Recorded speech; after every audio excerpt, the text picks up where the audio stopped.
airman. Bar? Bar. Yeah. Bar automatic rifle? I was in a squad, perfectly happy. Mm-hmm. As a BA airman. Now you're private first class or you're corporal now? I was PFC. PFC. Yeah.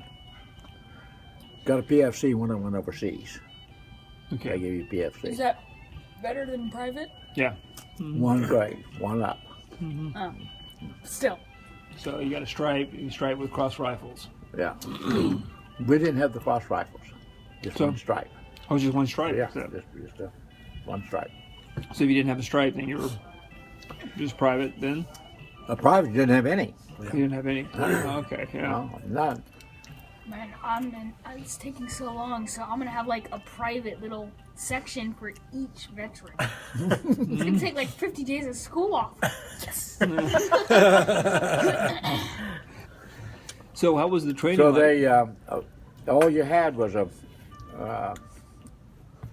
supply of flamethrowers, Mm-hmm. and and a manual. No other instructions. There was no instructions how to use the thing. Nothing. Just a manual of all the parts that How it works, That's right. but not how to deploy it. And, No, nothing. So they assigned a gunnery sergeant to head up the special weapons unit Mm-hmm. in the battalion, and then Don't rush. Take your time. Thanks. Thank you. I don't know. they selected 6 people and a section leader. I was known as a section leader. And when that happened, they made me a corporal. So I had the So increased pay. Huh? Increased pay. And Yeah, I then- think $7. Wow. Man, you take this. So,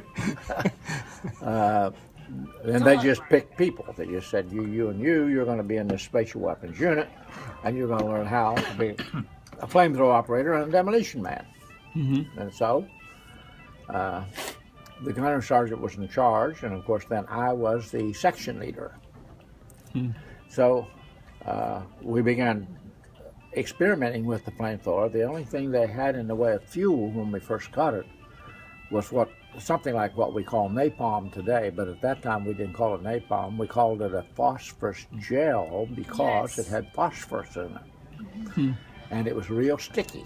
And didn't you have grenades that had it in there that you could chuck and they exploded? Those were called phosphorus grenades, Yes. but this was a gel. It was like Jell-O, only it had phosphorus in it.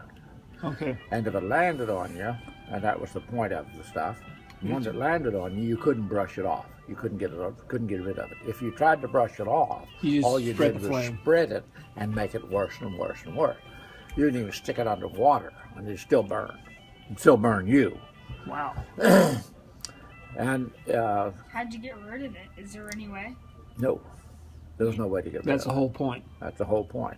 Well, what if there's an accident? That was the deadliness of the gel. That was what it was supposed to do. Number 2 things it's supposed to do. If it landed on you, you couldn't get rid of it. If it landed on a pillbox or the objective, then it would keep on burning and burning and burning and burning. It just until it burned all Through. the gel out of it, and then it would quit burning. But it would Wait, burn so for what hours. happens if in training an accident happens and it gets on someone? It's too bad. So Yeah. well. You don't get $7 pay anymore. Be careful.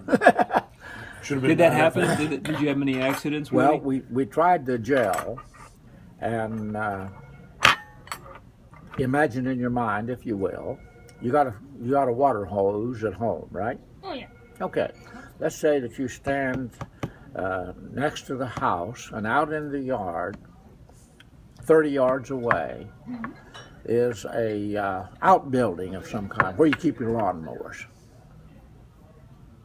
Okay. And your job is to put that gel in the door of that lawnmower building. That's the opening that you have to get into in order to get the fuel inside the building. Yeah.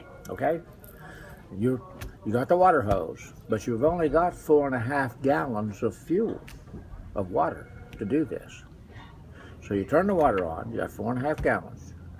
And now you're going to hold the hose down here. You can hold it any way you want to, one hand, two hands, whatever. And you're going to try to get that water in that door before you run out of water. And that's what we were trying to do with that phosphorus gel.